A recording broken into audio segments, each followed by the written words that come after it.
అన్ని రకాల నొప్పుల నుండి తక్షణ ఉపశమనం కలిగిస్తాయి my doctor pain relief products. ఎటువంటి సైడ్ ఎఫెక్ట్స్ లేకుండా. మీరు నమ్ముతారుగా నాకు మ్యూజిక్ నాలెడ్జ్ ఉన్నది. అయితే ఇక్కడ నాకు ఒక విచిత్రమైన ఒక ఫీలింగ్ అనమాట. ఈయనకు పక్కన సంగీతం రాదంటారు, ఈయన చేసిన పాటలు మీరు ఇందాక అన్నట్టుగా మల్లెపువ్వు కానీ, శారద కానీ, చీకటి వెలుగులు కానీ, ఆయన ఆ చిన్న మాట ఎవరన్నా చేయగలరు? ఎవరండి చిన్న మాట, ఒక చిన్న మాట, చాలా విచిత్రంగా ఉంటుందంట ట్యూన్. ఏ కంపోజిషన్ చూడండి, భలే కంపోజిషన్. నేను అప్పుడు కరెక్ట్గా మల్లెపూ టైంకి నేను జాయిన్ అయ్యాను రీ రికార్డింగ్కి. ఓకే, రీ రికార్డింగ్కి జాయిన్ అయ్యాను గురుగారి దగ్గర. అక్కడ నుండి చాలా సినిమాలు నేను కంపోజింగ్ లేకపోతే కంపోజింగ్ క్యాన్సిల్ చేసేవాడు ఆయన. అంటే అంత అలవాటు అయిపోయింది.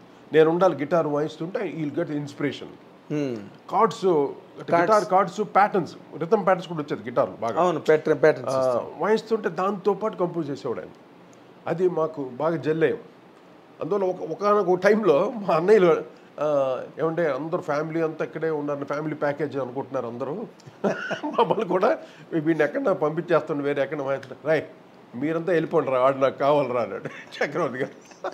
అదే అంటే ముందు వచ్చిన చెవుల కన్నా వెనక వచ్చిన కొమ్ములు వాడి అంత ఇష్టం నేనంటే చక్రవర్తి. ఇంకోటి ఏంటి, రాయ్ వాడు నా కులంలో వాడికి అమ్మాయిని చూసి పెళ్లి చేస్తాను, ఇది ఆ లెవెల్కి వెళ్ళిపోయాడు ఆయన. ఒక కొడుకులాగా, ఒక ఫ్రెండ్ లాగా, అంటే నాకు సర్వస్వం, నా దేవుడు అంటాను చక్రవర్తి గారిని. Great man, great man. అంటే అక్కడ నేర్చుకుందే ఈ అంత అందరితో ఎలా నడుచుకోవాలి, ఒక్కొక్కరిని ఎలా ప్రేమించాలి. అవునండి. అక్కడ నాకు స్వతహాగా ఉన్నా కూడా అంటే అంటే ఏమంటారు దాన్ని, మామూలు మనుషులకు ఉంటుంది కదా ఒక నేచర్, అది ఆయన దగ్గర నుండి ఇంకా నాకు పెరిగింది. అదే మీరు బేసిక్గానే మీరు చాలా మంచి హ్యూమన్ బీయింగ్ అండి. హ్యూమన్ బీయింగ్గా ఉంటాను, అందరూ హెల్ప్ చేస్తాను. ఎందుకంటే మీ ఫ్యామిలీ లెగసీ అది. రాజశేఖర్ గురించి ఊసులు ఉండవు. మీ పెద్దబాబు అయితే నోట్లోంచి మాటే రాదు, చంద్రారు అంతే. కొంచెం వాసురావు గారే మాట్లాడతారు, కొంచెం కోపిస్తారు. మీ బ్రదర్స్ లో ఆయనే కొంచెం నోరిప్పి మాట్లాడేది. తర్వాత మీరు చక్రవర్తి గారి దగ్గర నుంచి అన్ని అలవరుచుకున్నారు, అన్ని జరిగాయి. మీకు నాకు కూడా నేను కంపోజ్ చేసేటప్పుడు లిరికల్గా కంపోజ్ చేస్తాను, నాకు అక్కడ నుండి వచ్చింది నాకు అది నాలెడ్జ్. ఓకే, మా గురుగారి దగ్గర నుండే ఎన్ని పాటలు నేను ఓపెనింగ్ లిరిక్తో చేసేవాడిని కంపోజింగ్. ఓకే, ట్యూన్ ఇచ్చేటప్పుడు ఒక ఐడెంటిఫికేషన్ కోసం ఒక లిరిక్ పాడేవాడిని ప్రతి పాటకి. ఇప్పుడు ఇందిర మందిర సుందర కర తత్తర తత్తర ఇలా చేస్తాను ట్యూన్, ఓపెనింగ్ వర్డ్ ఇచ్చేస్తాను. ఓకే, అది సౌండింగ్ కావాలి, అది అక్కడ నుండి వచ్చింది గురుగారి దగ్గర. ఆ సౌండింగ్ అంటే ఆ కట్టింగ్స్ కొత్తగా ఉండాలి, వినేవాళ్ళు కొత్తగా ఫ్రెష్గా ఉండాలి, ఆ తాపత్రయం అనమాట కంపోజ్ చేసేటప్పుడు. ఓకే, అందువల్ల ఈవెన్ వేటూరు గారు కూడా నేను ఏమయ్యా ఎందుకయ్యా నువ్వు ఓపెనింగ్ పాడుతావు, ఆయన తిట్టేవాడు నేను పట్టుకొని. గురుగారు లేదు గురుగారు, వాళ్ళకి కొంచెం ఐడెంటిఫికేషన్ కోసం సరే నువ్వు పాడేవని అది బాగుందని అదే అడుగుతున్నారు, ఇప్పుడు నేను దాన్ని ఫాలో అవ్వాలి నేను అని తిట్టేవాడు నేను పట్టుకొని. అల్టిమేట్ మనకి సాంగ్ రీచ్ అవ్వాలి. అవునులేండి. ఇప్పుడు నర్మదా నది తీరంలో తానని నన్న అంటాను, దాన్ని గురుగారు ఫర్దర్గా యాడ్ చేస్తాను. అవును, అంటే నాకు ఆ నర్మదా నది నేను చిన్నప్పుడు ఎప్పుడో చదివాను, దాన్ని అలా తీసుకుందాం. పాట ఎత్తుకడ క్యాచ్గా ఉండాలి, డిఫరెంట్గా ఉండాలి. అలాగే చాలా పాటలు, ఇప్పుడు అంజనీ పుత్రుడా వీరాది వీరుడా సూర్యుడా, అది కంప్లీట్ లిరిక్ నాదే, అది ట్యూన్తో పాటు అలా పుట్టింది అది. అవునా? కంప్లీట్ ఆ పల్లవంతా నాదే. సూర్యుడా ధీరుడా నీ మీద నాకు అంతవరకు ఇంకా అక్కడి నుంచి తర్వాత గురుగారు ఫిల్ చేసి అదేలేండి. అంటే పాట పాపులర్ అవ్వాలి, క్యాచ్కి హిట్ అవ్వాలి, ఇన్స్టెంట్గా ఎక్కిపోవాలి అంతే. అది ఆ ధ్యాసలో ఉండేవాడు నేను, ఆ ట్యూన్లలోనే ఉండేవాడు నేను ప్రతి పాట. ఎందుకంటే నెంబర్ ఆఫ్ సినిమాలు చేస్తుండేవాడు. అవును, చాలా ఒక ఫ్యాక్టరీలో జరిగేది నాది, మేము రాజ్కోటిగా కానీ ఒక ఫ్యాక్టరీ జరుగుతున్నప్పుడు మాకు ప్రతి పాట హిట్ చేయాలి, లేకపోతే మేము అవుట్డేట్ అయిపోతాం, మనం తీసి పారేస్తారు మమ్మల్ని. అవును సార్, ఇండస్ట్రీలో ఎవరి మీద మమకరాలు ప్రేమలు ఏమి ఉండవు, ఓన్లీ సక్సెస్ వర్క్స్ చేయాలి. అలాగా నేను రాజ్ ప్రతి పాట సినిమా 6 పాటలు ఉంటే 6 పాటలు హిట్ చేయాలని చేసేవాడు. అవునండి, అందులో 4 పాటలు డెఫినెట్గా రీచ్ అయ్యాయి.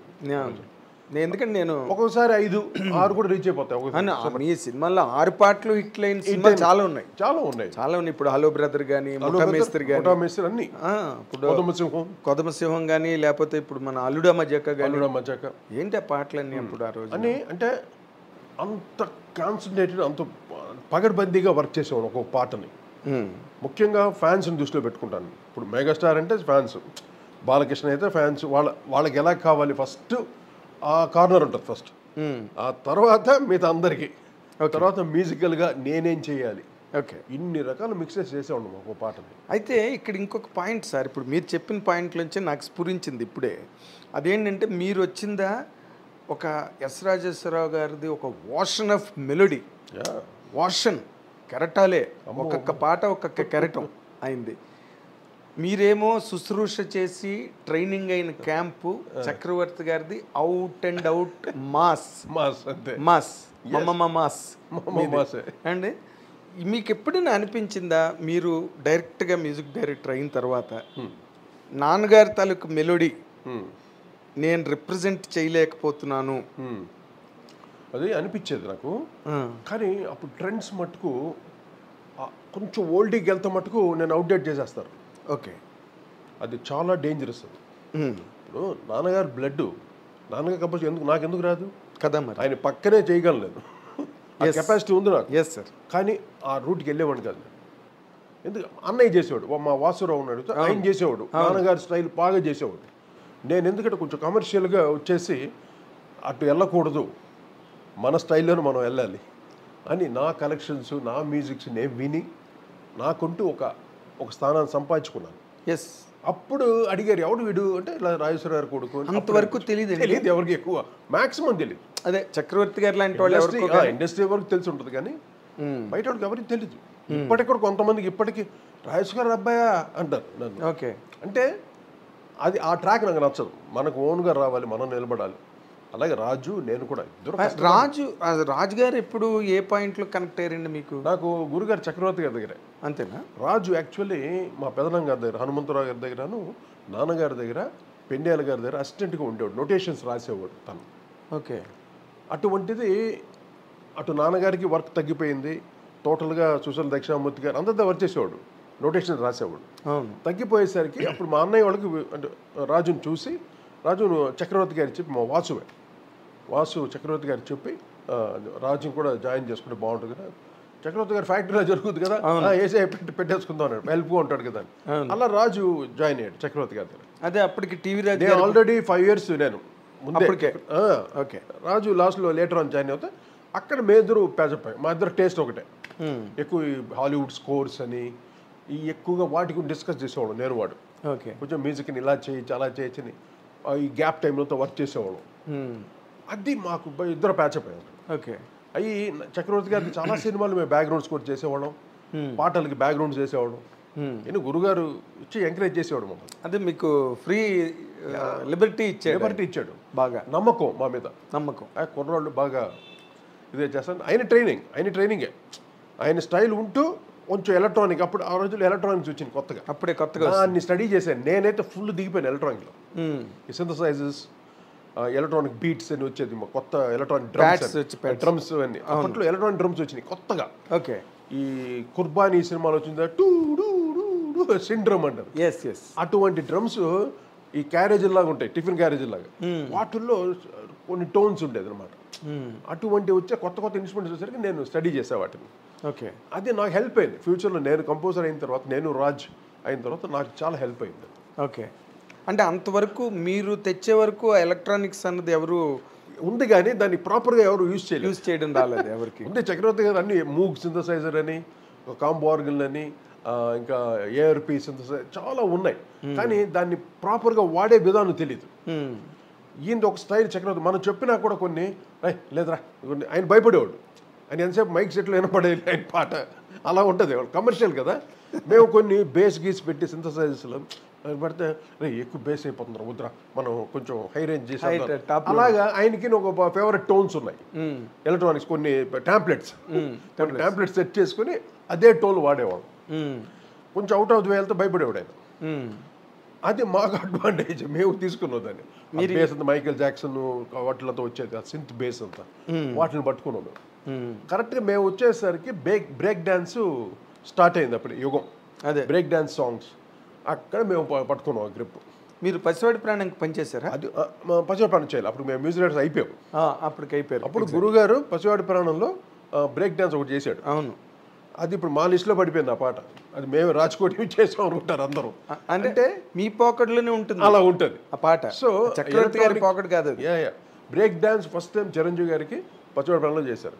అక్కడ నుండి మేము ఆ ట్రెండ్ పట్టుకొని ఎముడుకు మూడులో మ్యాక్సిమం మేము యూజ్ చేసాం ఆ బ్రేక్ టెక్నిక్. అదేలేండి. ఎముడుకు మూడు చిరంజీవి గారితో ఫస్ట్ బాక్స్ ఆఫీస్ హిట్ అనమాట. Sensational trend setting music Yamudiki Mogudu. ఎముడుకు మూడు yes, all song sensational hit. అవునండి. అవును. అందం హిందోళం కానీ వానజల్లు ఇవన్నీ బాగా ఛాలెంజింగ్గా చేసాం. నేను రాజ్ కూర్చొని అసలు కొట్టి దెబ్బకి అసలు ఫుల్ పీక్స్. ఒక సినిమాతో ఫుల్ గెలిపాం పైకి, పెద్ద పెద్ద స్టేజ్కి వెళ్ళిపోయారు బాగా. అంతకుముందు అంటే మేము అంటే మీరు చిరంజీవి గారి ఇమేజ్ అన్నది మీకు బాగా హెల్ప్ అయిందండి along with the song. Chiranjeevi గారి సినిమా ఖైదీ అండ్ ఖైదీకి వర్క్ చేశాను నేను కంప్లీట్గా, రీ రికార్డింగ్ సాంగ్స్ అంతా. ఓకే. రగులుతోంది మొదలుపోతే ఆ కంపోజింగ్ అంతా నేను ఉండేవాడు. కంపోజింగ్ అంతా ఖైదీ వర్క్ చేశాను. అప్పటి నాకు చిరంజీవి గారు అంటే నాకు ఒక క్రేజ్. ఎందుకంటే మేము అంతా తమిళనాడులో ఉండేవాం కదా, మెడ్రాస్. అవునండి. నాకు మెడ్రాస్లో ఏంటంటే ఎంజీఆర్ గారు నాకు గ్రేట్ కోర్ ఫ్యాన్ నేను ఎంజీఆర్కి. అఫ్ కోర్స్ శివాజీ గారు. వీళ్ళిద్దరికి మ్యూజిక్ ఎవరు చేస్తారు? ఎంఎస్ విశ్వనాథన్ గారు. అవును. అసలు ఒక్కొక్కరికి ఒక్కొక్క స్టైల్ చేసేవాడు. ఎంజీఆర్ గారికి ఒక స్టైలు, శివాజీ గారికి ఒక స్టైల్. అయినే అంటే ఒక కమర్షియల్ మ్యూజిక్ చేయాలంటే హీరోస్కి ఎంఎస్ విశ్వనాథన్ గారు ఎవ్వరు కాదు. ఆ ట్రెండ్ పట్టుకున్నాను నేను మెయిన్గా. ఓకే. ఆ ఇంట్రొడక్షన్, హీరో వస్తే ఇంట్రొడక్షన్ మ్యూజిక్ ఎలా కావాలి ఫ్యాన్స్కి దద్దరిల్లిపోయేది. అసలు ఆయన చేస్తే ఎంజీఆర్ కనిపిస్తే ఇక థియేటర్లు లేచి ఎగురుతారు ఒక్కొక్కడు ఆ మ్యూజిక్కి. ఎస్. అటువంటి మ్యూజిక్ విని మేము నెక్స్ట్ హీరోస్ ఎలా చేయాలి అని అంటే సోమన్ బాబు గారు చేసిన ఫస్ట్ ఫిలిం సంసారం సినిమా, అది ఫ్యామిలీ టైప్. ఆయనకి ఏం పెద్ద హెవీ మ్యూజిక్ చేయలేవు. అవునండి. కృష్ణ గారు నా పిలిపే ప్రపంచం, అది ఫస్ట్ ఫిలిం కృష్ణ గారు. దానికి కొంచెం విజృంభించాం. కృష్ణ హీరో సూపర్ స్టార్ కదా, దానికి కొంచెం కొత్త రకమైనటువంటి మ్యూజిక్ ఒక ఎంజీఆర్ లెవెల్లో ఆయనకి ఇవ్వటం. తర్వాత ఇంకా చిరంజీవి గారు వచ్చేసరికి మ్యాక్సిమం ఆ ఎంఎస్ స్టైల్స్ అన్ని మా లోపల ఉన్నాయి, అన్నిటిని ఇంప్లిమెంట్ చేసి కొట్టాము దెబ్బ అంతే. అప్పుడు చిరంజీవి గారికి చక్రవర్తి గారు ఎక్కువగా చేయడం. అవును, సినిమాలు అన్నీ కూడా చిరంజీవి గారికి, ఎన్టీ రామారావు గారికి, చక్రవర్తి గారు, అవును, రాఘవేంద్ర గారి కాంబినేషన్ మొత్తం వరుస పెట్టి. ఈ వీళ్ళు వాళ్ళు లేదు సార్. ఇప్పుడు నాగేశ్వరరావుకి కానీ, రామారావుకి కానీ, కృష్ణ గారికి, సోహన్ బాబు గారికి బాక్స్ ఆఫీస్ హిట్స్ ఇచ్చాడు. అన్ని అసలు మెమరబుల్ హిట్స్ ఇచ్చాడు. ప్రేమాభిషేకం అయితే అన్ని పాటలు హిట్. అవును. 3 సంవత్సరాలు ఎంతో ఆడింది సినిమా. అవునండి. అవును. అలాగా ఆయన చేసిన అదే చెప్తాను కదా, ఇలా కూర్చొని అలా కంపోజ్ చేస్తాడు మా గురువు. ఒకటే ట్యూన్, ఆ లిరిక్ పెట్టగానే అలా చేస్తాడు. అంటే 2-3 ట్యూన్స్ చూడాలి అలాంటివి. అది రాఘవేంద్ర గారు అడిగేవారు. ఓకే. కొంచెం బెటర్మెంట్ కోసం. అంటే ఆయన విజువల్స్ చాలా బాగుంటుంది కదా, సాంగ్ పిక్చరేషన్. అవునండి. అందువల్ల రాఘవేంద్ర గారికి మటుకు నెంబర్ ఆఫ్ ట్యూన్స్ చేసేవాడు. ఇలా నెంబర్ ఆఫ్ ట్యూన్స్ చేసినా కూడా ఆ ట్యూన్స్ అంతా మిగతా వాళ్ళకి అమ్మేస్తాం. అల్టిమేట్గా ఒకటి వెళ్తుంది రాఘవేంద్ర గారికి, ఆ మిగిలి చేసిన మిగతా ట్యూన్స్ అని మిగతా వాళ్ళకి వెళ్తుంది. అంతేనా? అలా కూడా జరిగినాయి. బట్ రాఘవేంద్ర గారికి అల్టిమేట్గా ఆయన చాలా కష్టపడి చేసేవాడు. అంతేలేండి. అంటే ఇప్పుడు రాఘవేంద్ర గారు అన్ని కూడా పెద్ద గార్జియస్ ఫిల్మ్స్ కదండి. వైట్ హీరోలు, వైట్ ఎలిఫెంట్స్, పెద్ద హీరోలు, పెద్ద బడ్జెట్లు. అసలు ఏ మాటకి మాట, మేమంతా కంపోజింగ్ బ్యాచ్ కదా చక్రవర్తి గారితో. రాఘవేంద్ర గారి కంపోజింగ్ అంటే మాకంతా ఖుషి అనమాట. ట్రీట్మెంట్ ఉంటుంది, రాయల్ ట్రీట్మెంట్ మాకంతా. అంటే వాళ్ళు అంటే ఏదో మ్యూజిషియన్స్ ఏదో కంపోజింగ్ బ్యాచ్ అని చీప్గా చూడరు.